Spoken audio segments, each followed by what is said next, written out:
microslip.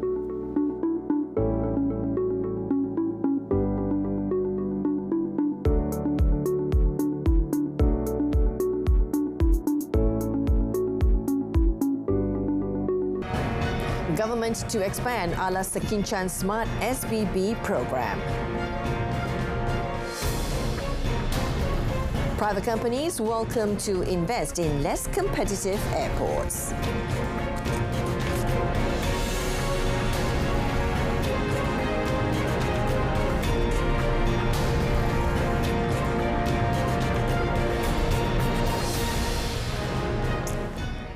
Salam Malaysia Madani, I'm Jessica Lee and you're watching Malaysia Tonight. The government is working to further expand the Ala Sekinchan large-scale smart paddy field or the Smart SBB project throughout the country. Agriculture and Food Security Minister Datuk Sri Muhammad Sabu said the move would be taken to meet local rice needs, especially for states affected by the yearly monsoon season.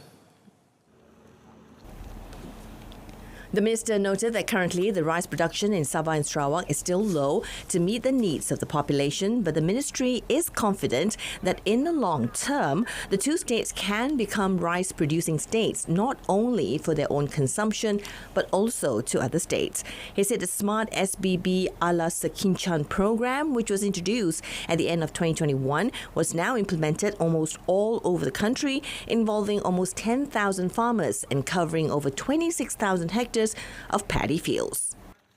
Hasil dijangka lah mungkin antara 7 hingga 8 tan per hektar. Satu kenaikan hampir 100% yang sebelum ini secara umumnya di Malaysia ini di sekitar 4 tan. Kita harap program berskala besar ini akan diteruskan di tempat-tempat lain. In a related development, Datuk Sri Muhammad said the government will re-examine the paddy planting schedule, especially in the East Coast states, so that the harvesting season falls before the arrival of the monsoon season. Now, this is to reduce the losses suffered by farmers whose paddy fields are in flood risk areas. Transport Minister Anthony Loke Siu Fook said discussions have been held with Malaysia Airport Holdings Berhad or MAHB to consider a public-private partnership or PPP model due to the country's financial constraints. Now, he said currently Malaysia Airports Holdings Berhad or MAHB will not be investing on the development of less competitive airports. A PPP is a contractual agreement between the private sector and public services that allows for greater private participation in the delivery of projects. Now, Lok said that currently the existing airports in the country need to be improved, while stating that the proposal to upgrade the Sultan Azlan Shah Airport Terminal in Ipoh, Perak is also on the ministry's radar to be realised using the public-private partnership or PPP method. He said with the state of financial constraints at the federal level, the PPP method is a new approach that can be implemented for the upgrading process. Kita mesti bersedia untuk kita menggunakan pendekatan baru ini. Sebab memang saya rasa bahawa negara kita memerlukan satu model yang baru untuk kita pastikan airport-airport ini dapat dibangunkan dengan lebih baik. Lok, who is also DAP Secretary General, said this at the 22nd Perak DAP Annual Convention press conference here today, which was also attended by State DAP Chairman Nga Khaw Ming. The 5G network in Sabah has reached almost 50% coverage of populated areas, or COPA, as of 30th of September. Communications and Digital Minister Fahmi Fadil said 401 of the total 622 5G sites planned in Sabah had also been completed. Regarding the implementation of the National Digital Network or Jendela project in Sabah, Fahmi said that Phase 1 of the project's development showed encouraging achievements. According to Fahmi, 186 of the 631 new communication towers planned to be erected through the project have been completed, while the other 445 new communication towers are in the implementation stage. He said Jendela, which encompasses 2 phases of development, was implemented to improve connectivity and quality internet services for the people, including for education, health and economic purposes. Meanwhile, Fahmi also said a total of 118 Pusat Ekonomi Digital or PEDI had been developed and in operation in Sabah so far, with another 14 new PEDI to be established in an effort to empower the activities and develop the skills of the local community, especially in rural areas. He said that the internet facilities provided at the PEDI nationwide are to encourage the local community to venture into online business through e-commerce platforms. On another note, Fahmi said the installation of a Starlink satellite device in Kampong Langsat is able to benefit 500 residents who now have access to high-speed internet connectivity of over 200 Mbps. Ini kita lihat sebahagian daripada usaha untuk membantu rakyat terutama di kawasan yang sedang menunggu menara telekomunikasi supaya mereka dapat capaian internet sekarang. Fahmi said the Starlink device in Kampong Langsat was installed on the 7th of September, the second in Sabah after the first in Keningau on the 5th of September. On the construction of a telecommunication tower in Kampong Langsat, Fahmi said the ministry is working to ensure that the infrastructure is available soon to meet the needs of the people in the area. Meanwhile, Kampong Langsat head Paimin Abdullah said the high-speed internet facility provided through the Starlink device greatly benefited the residents, especially the younger generation or students, in completing their homework. He further expressed hope that the installation of the Starlink device and its coverage will be expanded. The cries of Daulat Tuanku were heard as the car carrying the Sultan of Johor, Sultan Ibrahim Al-Marhum Sultan Iskandar, left the Senai International Airport in Kulai today. Earlier, Sultan Ibrahim had left Kuala Lumpur after attending the 263rd special meeting of the Council of Rulers at Istana Negara. His Majesty was greeted by Johor Menteri Besar Datuk Onn Hafiz Ghazi and a lineup of state councillors as well as Johorians at Senai International Airport. Sultan Ibrahim was elected as the 17th Yang di-Pertuan Agong for a period of 5 years, starting on the 31st of January 2024 at the Council of Rulers meeting. Sultan Ibrahim will succeed Al-Sultan Abdullah Riayatuddin Al-Mustafa Bilal Shah, who will end his term as the Yang di-Pertuan Agong on the 30th of January next year. Now, members of the public, when met, all said they arrived as early as 6:30 a.m. so as not to miss the opportunity to celebrate Sultan Ibrahim's election as the next Yang di-Pertuan Agong. Prime Minister Datuk Seri Anwar Ibrahim today launched a book, Anwar Triumphs, written by prominent Australian criminal lawyer Mark Trowell KC. The book portrays the Prime Minister's remarkable journey marked by victories over long-standing rivalries, political treachery and bold initiatives to bolster the nation. The narrative culminates in the historic 15th General Election or G15 hung parliament outcome and his ascension to the position of Malaysia's 10th Prime Minister. Meanwhile, in his speech, Mark said the title of the book was not meant only to describe Datuk Seri Anwar becoming Prime Minister, but also to capture the fulfillment of the Reformasi movement.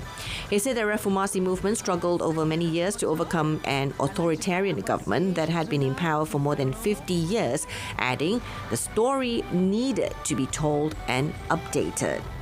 Also present at the launch was the Prime Minister's wife, Datuk Seri Dr. Wan Aziza Wan Ismail. The book is available at all major bookstores.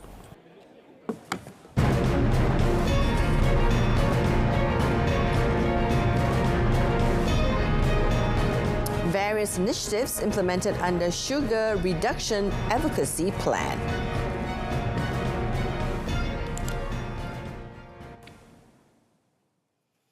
Now, various initiatives have been taken under the Sugar Reduction Advocacy Plan to ensure that messages related to sugar and its impact on health can be shared widely.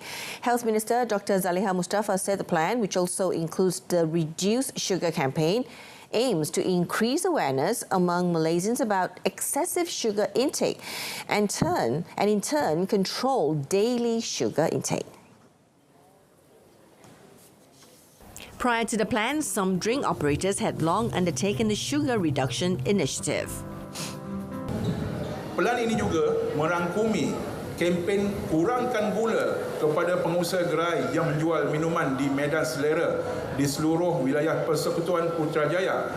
Dalam hal ini, penghargaan dan pujian saya tujukan kepada pihak pengusaha minuman di medan selera Precinct 16 dan medan selera yang lain. Her speech text was read by Health Ministry Deputy Secretary General of Management, Datuk Zainal Al-Hakab Seman. Dr. Zaleha said studies have shown a link between excessive sugar intake and various diseases.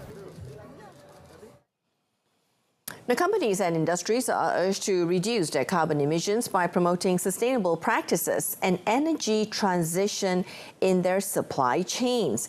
Now, this can be done by replacing fossil fuels with low or no carbon options, switching to renewable electricity, and electrifying their vehicle fleets while increasing the usage of recycled materials.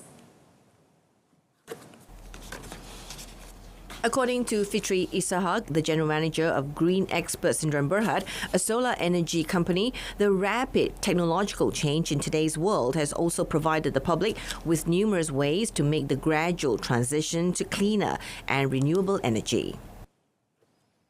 The advancement of technologies in reducing carbon emission have produced more and more efficient appliances, machine and system. This is obvious. As a holistic solution to reduce carbon emission, we must focus on both the supply and the demand part. So, adoption of renewable energies such as solar, wind and other renewable energies will address the supply part. BEV will slowly replace the current ICE vehicles in addressing the demand. With the current pricing of BEVs, I would say that the policies and incentives are in place to encourage more parties to take up BEV and to start the transition. Speaking to RTM recently in the context of promoting the adoption of electric vehicles, Fitri believes that in the years to come, Malaysians will be more willing to move away from vehicles powered by fossil fuel and opt for hybrid cars and electric vehicles instead. As we are in the transition process, all changes are welcome. Be it hybrid or BEV, in my honest opinion, it is more important for the society to move away from fossil fuel rather. The cost, infrastructure and regulatory factors have slightly put us back in terms of EV adoption compared to Thailand and Singapore. But I believe the consumer are just waiting for the right time to adopt these new technologies. Fitri also lauded the government's decision to introduce the Energy Efficiency and Conservation Bill 2023, describing it as a step in the right direction towards ensuring more sustainable energy management in the country. Now, this, Fitri said, is in line with the Green Economy Development Agenda under the 12th Malaysia Plan, and the aspiration is to achieve net zero carbon emissions by 2050. Now, the outlook for the ringgit next week is expected to be neutral to bullish on improving sentiment anticipation following major central banks' decisions. Kerana Research said a potential policy tweak by the Bank of Japan or BOJ and the market's anticipation of a continued pause by the United States Federal Reserve Fed and a relatively weak US jobs report might temper the US dollar's ascent next week. It said central bank meetings such as the Federal Open Market Committee or FOMC meeting, BOJ and the Bank Negara Malaysia's Monetary Policy Committee's last meeting are all scheduled for next week. In a research note, Kenanga said the ringgit may reverse its weakness against the US dollar should risk sentiment improve, with the pair's immediate support weighting at 4.773.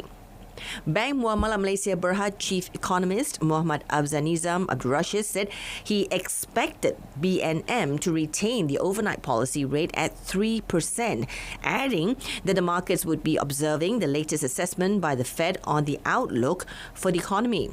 Thus far, Muhammad Abzanizam said the third quarter data showed the US economy has been quite resilient, with growth recorded at 4.9%.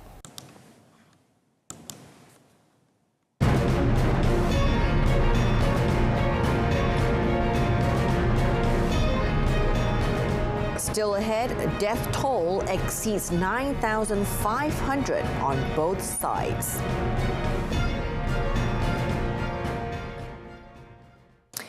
Now, the ongoing Palestine-Israel conflict has resulted in over 9,500 deaths.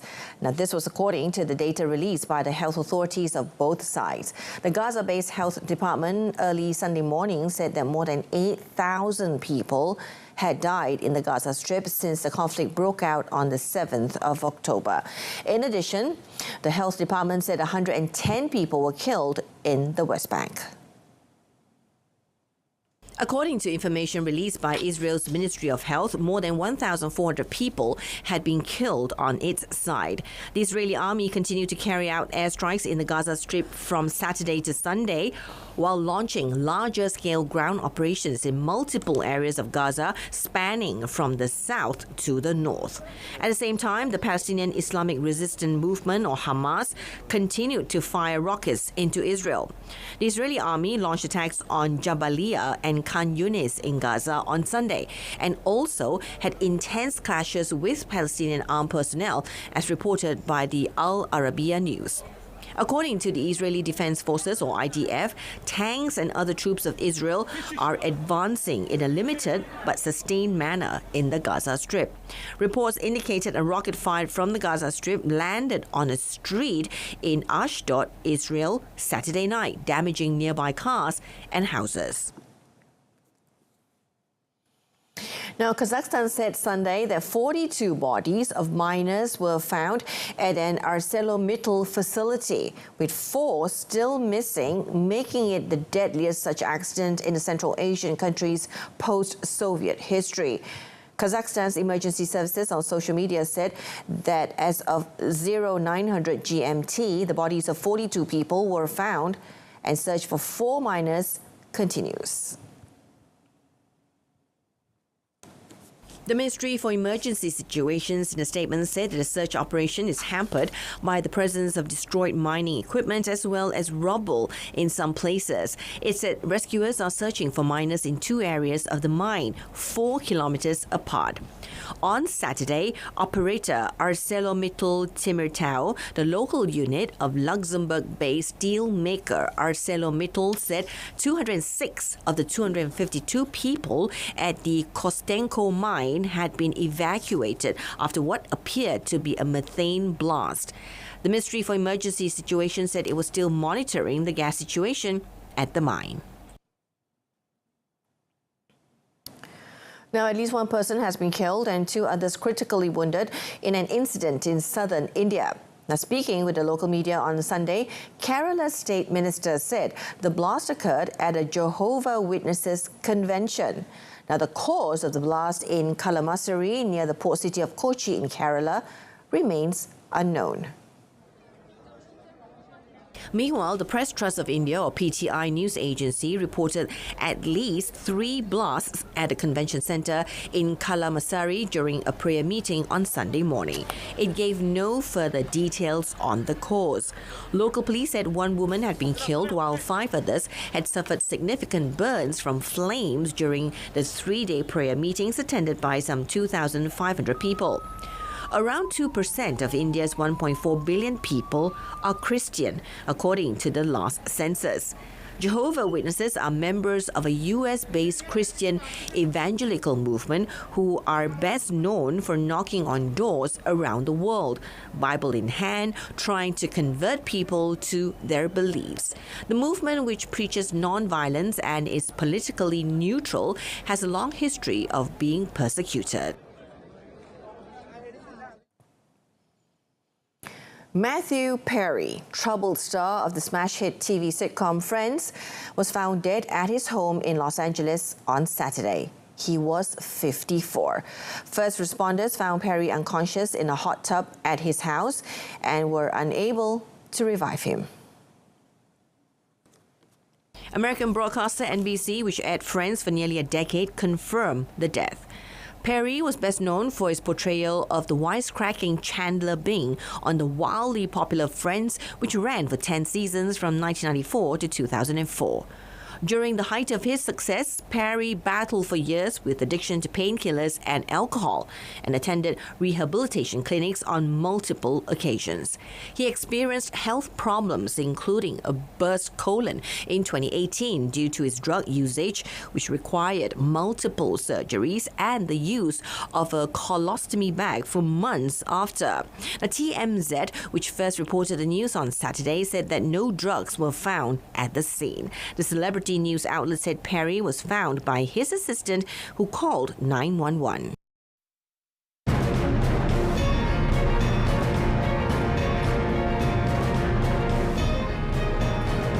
Coming up in sports, Perak hammer Kelantan 8-0 in Super League.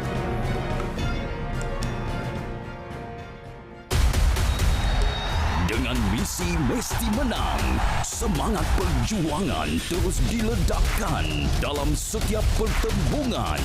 14 pasukan, satu sorakan.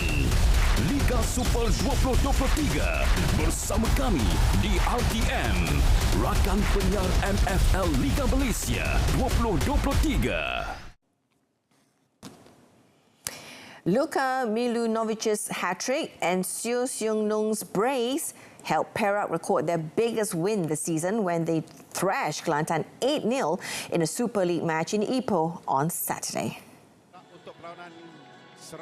Perak set the benchmark when they went 5 up only in the first half. Serbian midfielder Milunovic opened the account in the 13th minute before one Zach Haikal, one Noor doubled Perak's lead 4 minutes later. Milunovic added 2 more goals in the 25th and 33rd minutes respectively. Shivan Pillay Asokan meanwhile scored in the 5th in the 36th minute. Now leading comfortably going into the second half, Seung-nung added their 6th and 7th goals in the 49th and 66th minute. Luciano Guaycochea completed the rout in the 84th minute. The win helped Perak clinch their second straight win and climb up to 9th position in the 14-team standings. Cash-strapped Kedah Darul Aman KDAFC downed Negeri Sembilan 3-0 at the Darul Aman Stadium in Alor Star on Saturday to extend their unbeaten run to 8 matches and stay in the hunt for the runners-up position in the Super League. In the match, Muhammad Nafuzi Muhammad Zain's men dominated the first half to score 2 goals. Skipper Manuel Ott broke the deadlock in the 14th minute, much to the delight of the home crowd. Now, it wasn't long before Tajikistan import Amirbek Juraboev extended the home team's lead 2 minutes later. Nigerian striker Ifedayo Olusegun completed the scoring for KDA in the 52nd minute to brighten his team's chances of emerging as runners-up and nick a spot in the 2024-2025 Asian Football Confederation or AFC Cup. Now, Kedah, who are still in the running to finish second in the league, are third with 50 points with 3 games remaining. Now, over at the Sultan Muhammad IV Stadium in Kota Baru, Kelantan, Kelantan United FC managed to hold Super League champions Johor Darul Takzim or JDT at bay for nearly 3/4 of the match before capitulating to a 2-0 defeat. Kelantan United FC held on to the visitors for the entirety of the first half, with neither side breaking the deadlock. A similar scenario repeated itself in the second for nearly 3/4 of the match. Despite their gallant efforts, JDT, or the Southern Tigers, as they are known, finally opened accounts in the 74th minute through Argentine import Fernando Forestri. The 10-time consecutive champions, under the guidance of coach Esteban Solari, doubled their lead in the 90th minute through Bergson da Silva. He now has 17 goals to his name to be placed third in the scoring chart. Forestry is second with 19 goals, while Selangor's Colombian hitman Aaron Del Valle is the leading goal scorer with 21 goals. Now, Real Madrid battled back to win 2-1 at Barcelona in a nervy La Liga El Clasico, thanks to a second-half brace by top scorer Jude Bellingham, who continues to impress with his superb form. Barca dominated the first half and Ilkay Gundogan found the ball at his feet for an easy tap-in after Real defender Aurelien Tchouameni passed backwards to centre-back David Alaba, who barely reached the ball.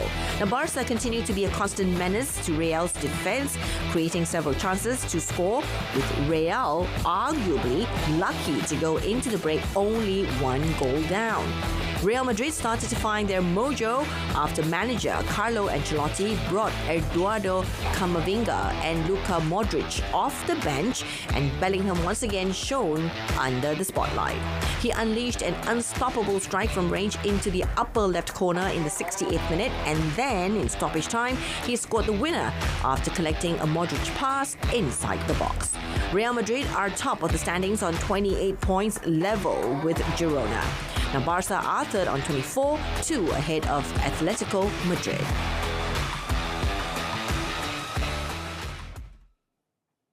In F1 news, Charles Leclerc swept to pole position for the Mexico City Formula One Grand Prix, with Carlos Sainz qualifying second in a surprising Ferrari front row lockout. The Italian team had seemed slow in final practice, with Leclerc 13th and Sainz 15th, but they pulled the time out of the hat when it mattered. Triple world champion Max Verstappen will start in third place for Red Bull, chasing a 51st career win and record 16th of the season, with Australian Daniel Ricciardo a stunning 4th for AlphaTauri after returning from a broken hand. Now, Red Bull's Sergio Perez qualified 5th for his home race, with Mercedes Lewis Hamilton 6th after being fastest in the second phase. Sainz, the only driver to beat the dominant Red Bulls this season with victory in Singapore, was also stunned to be on the front row. Verstappen was eventually fastest in the final phase, but hit a curb hard in turn 8 before Sainz went faster, and then Leclerc put himself on provisional pole. The final flying laps did not change the order, and the Monegasque would celebrate his second pole in a row after Austin, Texas last weekend. Good surprise. Now, let's do it tomorrow.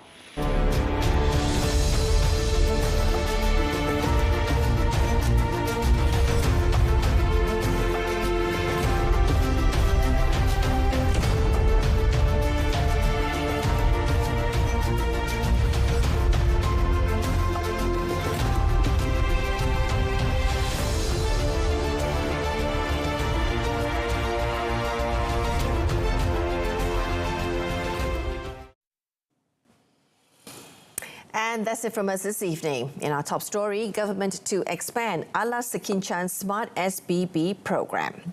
Now, from the river to the sea, Palestine will be free. I'm Jessica Lee. Thank you for joining us.